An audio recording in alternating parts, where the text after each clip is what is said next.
Now, President's Day has come and gone, but President's Day sales still going on for some stores. Now, of course, on top of the sales, you can actually think of presidents on President's Day. ABC4's Craig Wirth did as he put together this report.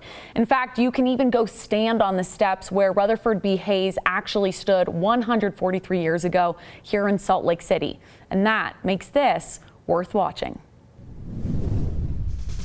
It has always been a big deal when the president visits Utah, and he always, of course, tells the state, oh, he loves us and where we live. We see that President Ulysses S. Grant was the first to visit Utah in 1875. He stopped in both Ogden and Salt Lake City. Now, the first photographic evidence that we have of a president visiting Utah, at that time the territory, was President Hayes in 1880 at this very place, the commander's house at Fort Douglas. Yes, there indeed is the president at the top of the steps.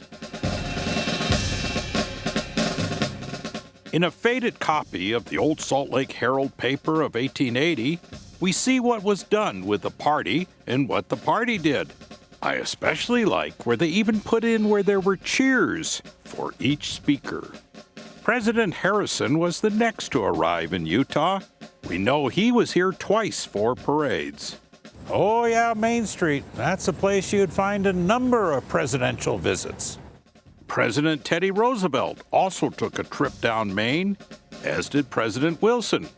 However, President Hoover found an equally swell parade in the streets of Ogden.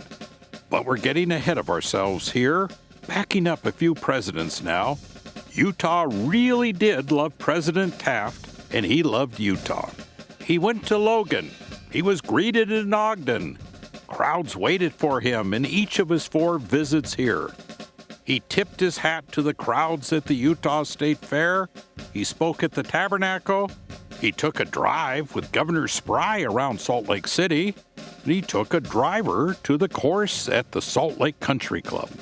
He was treated to the best, including nights at the Knutsford, and then he was one of the very first guests at the city's newest hotel in 1912. Now the brand new Hotel Utah. That was one of the stops for William Howard Taft. Oh, he loved the room and he loved the food. It was a different time because there was no such thing as fly in and fly out. As president, you pretty much were here, so you might as well celebrate. Of course, back then, all those presidents traveled by train, including FDR, who not only traveled by train but spoke from the train here at Union Station. It must have been so great to hear what were called whistle-stop speeches. Anywhere the train stopped, the president could say a few words, such as when President Truman stopped in Carbon County. However, it wasn't the same even later in the Truman administration. No long trips. You could fly in and out in hours. But we remember the early presidents in the days before TV coverage and airplanes. Craig Wirth, ABC4 News.